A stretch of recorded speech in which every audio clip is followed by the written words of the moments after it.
All right, My Yoga Onliners, this is Matt from My Yoga Online's Awesomeness team, and we are here today with Shivani, and we're just going to ask her a couple questions about her practice and her teaching. So let's get started. So thank you for coming on, Shivani. Thanks for having me. Yeah, so yoga teachers put in so much effort, then more so than just the hour it takes to teach a class. So what goes into planning a class for your students? Yes, I am actually very methodical when I create my class sequence. I probably spend a little too much time on it.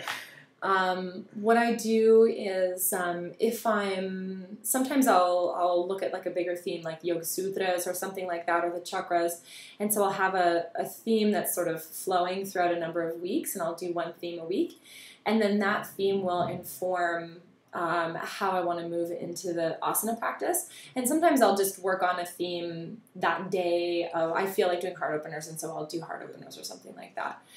So the way that I plan my classes is I know that theme first, and I know what I'm working toward, whether it's like a big peak pose or whether it's just a theme that is going to kind of flow through the whole thing.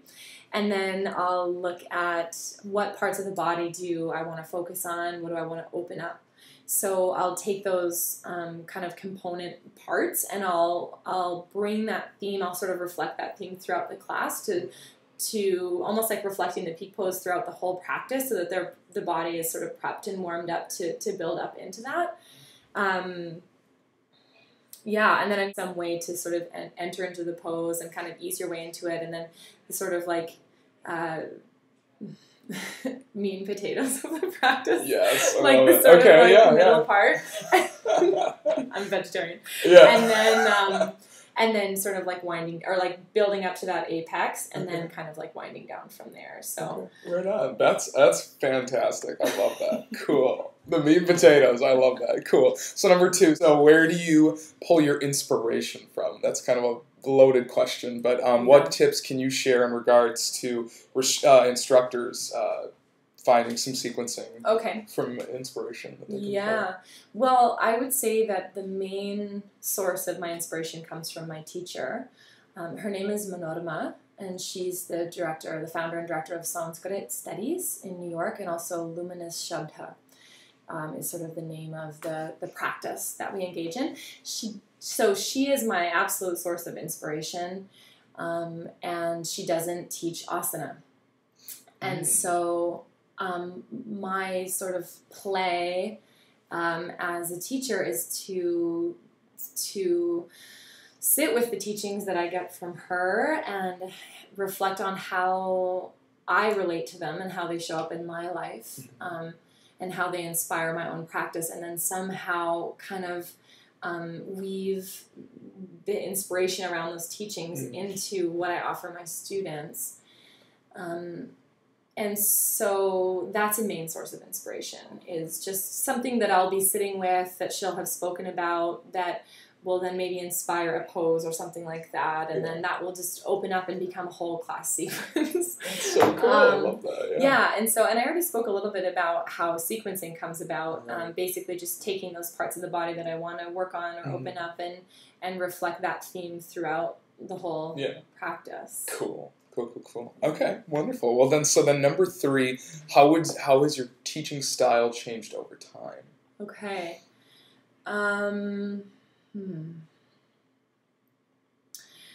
I think it's always changing. I think it's always because my background, so to say, or because my teacher is a spiritual teacher and she's a Sanskrit scholar, and we're hanging out with yogic texts and mantras and meditation. That's a really important part of my own personal practice.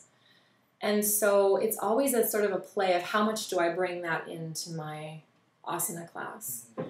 How much can I kind of weave in, or do I just sprinkle it in a little bit? And so that's kind of always that I'm always playing with that balance of how much breath work or meditation or chanting or whatever. And I'll kind of go through little phases where I'll do that a little bit more, and then I'll just kind of, okay, let's just get them moving right away, and I'll bring them more into the asana. So that's kind of always shifting and changing a little bit. And I try as best I can read the students or meet the students where they're at, and I guess the big play is between what I want to offer and what's authentic to me and what they want. That's beautiful. Yeah, that's so beautiful. That's a big thing. And I think also my teaching is even more so all the time very informed by my work as a yoga therapist. And so less and less and less, I think the practice becomes about just getting in the pose, you know, and just being in the pose, and more about the internal experience of the practice and how it feels to be in it, and really deepening present moment awareness, and slowing down and just becoming more aware and more curious and more compassionate. Those are big themes that have really, I've witnessed, you know, really thread through my teaching over the past year or so, even more so. But I think it's important to stay open as a teacher and not get too stuck on, like, this is the way that I teach, but to be fluid with it and be open to it shifting and changing. And then the other thing is go and taking class in the community, like taking other people's classes and seeing what other people are doing. Totally. And getting inspiration from that, directly from the students, you know, like sometimes they'll do stuff and I'll like, yeah, that variation's awesome. Let's do that, you know? So I think it's really important just to stay open and to find the balance of being true and authentic to your own practice and what you love to do, and offering that. And then also, you know, fitting it all into a 60-minute class or 90-minute class, and also giving them the flow that they want. So. Yeah. Beautiful. That's a beautiful segue, too, because my next question was, with self-compassion, what does your personal practice look like right now? My personal practice? My personal practice always involves meditation, and what does that mean? Like, that's a big question in and of itself, and that's really opened up over the last couple of years especially. Let's see, I've been practicing for 10 years, and I've been meditating pretty much since the beginning. But the meditation practice itself has really shifted a lot. It started out with being, can I just sit here for a few minutes, and being really, really uncomfortable in my body. And it really, in the beginning, my meditation practice for a while was just being with my body and being with physical sensation. And then once my body finally learned how to settle, then it was about being with my mind.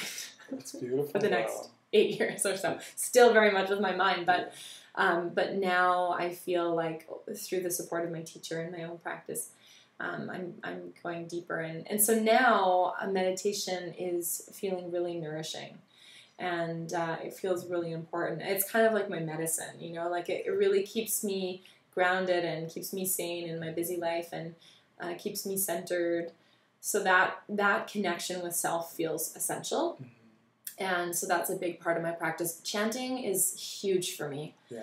I love chanting in Sanskrit. And for me, chanting mantra or sutras or whatever is really a way in for me to meditation. If I don't do that and I just sit and meditate, I call that like cold meditation. Like if you're to cold call somebody, it's harder to go in. Not warmed up, yeah. Yeah, not warmed up. Okay. So chanting is a way to really just kind of drop in for me. So my own personal practice usually looks like sitting at my altar, chanting something, whatever mantra is calling me, or working on sutras or gita or something like that, and then sitting and meditating. Sometimes that's together with asana, sometimes they're separate during the day depending on what my schedule looks like, but always I have to move my body. Yeah. When I practice on my own at home, I'm more gentle with myself, I think, than when I go and take a class.